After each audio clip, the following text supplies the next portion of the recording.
আলাইকুম। হ্যাঁ ইমু ম্যাম। হ্যাঁ ভালো আছি, ভালো আছেন? হুম। তো শরীর ভালো আছে আপনার?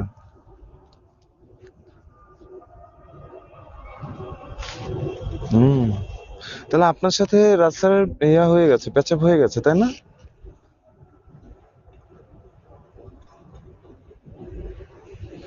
হুম। আপনার কথা বহু শুনেছি। তো এই জন্য আমি কালকে ওনাকে বলেছিলাম যে আপনার সাথে কথা বলানোর জন্য। Thank you sir. কি বলবো এটা? টিম্পু ম্যাম, আপনার নাম কি? রাইসা, তাই না? হুম। আপনি নাকি ওই শেখ হাসিনার বান্ধবী? স্যার বলেছে। হুম। থ্যাংক ইউ ম্যাম কথা বলার জন্য। আপনার কথা অনেক শুনেছি। আপনার কথা অনেক শুনেছি স্যারের কাছে। হুম। আমি তো একসময় আসতাম লাইকিতে। তো এরপরে তো স্যার যখন হয়ে গেল একটু ডিপ্রেশনে, তখন আমি তাকে সাজেস্ট করলাম এখানে আসার জন্য। অবশ্য তাকে বলেও দিয়েছি এখানে কি কি হয় না হয়। মানে আসার পরে আপনার সাথে অনেক ঝামেলা হয়ে গেছে।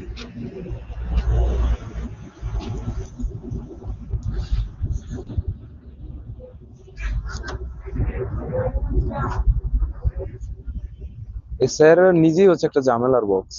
ঝামেলার বক্স না, মানে ওইরকম বললাম না। আপনি তো ই হয়েছেন। ওকে। হ্যাঁ আমার আগে ছিল, এখন আর আসে না, স্যার আসে তো, এখন আসে না।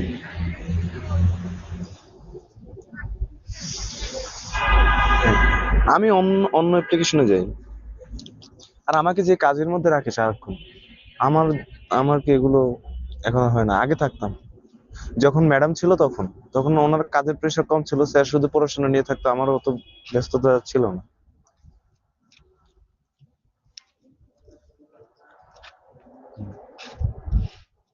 ঠিক আছে, আসসালামু আলাইকুম।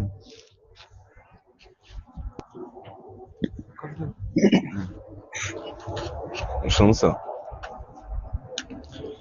ও, ওর ওর কথা কেমন না আমার মতো, তারপর কেমন একটু মেয়েলি না, কেমন একটু মেয়েদের মতো না।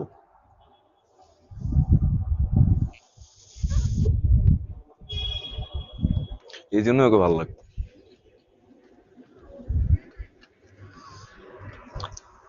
কিন্তু এমনিতে, হ্যাঁ,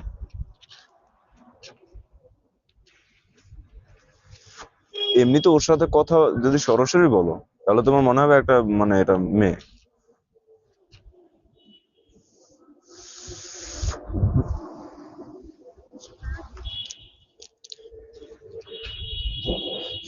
আরে আমি বলতাম এ গোপালগঞ্জের মেয়ে। তো তখন তখন বলে, ও আচ্ছা গোপালগঞ্জ মানে তো শেখ হাসিনার দেশ। আমি বললাম হ্যাঁ, এতে তার বান্ধবী। এই জন্য তোমাকে বলছে।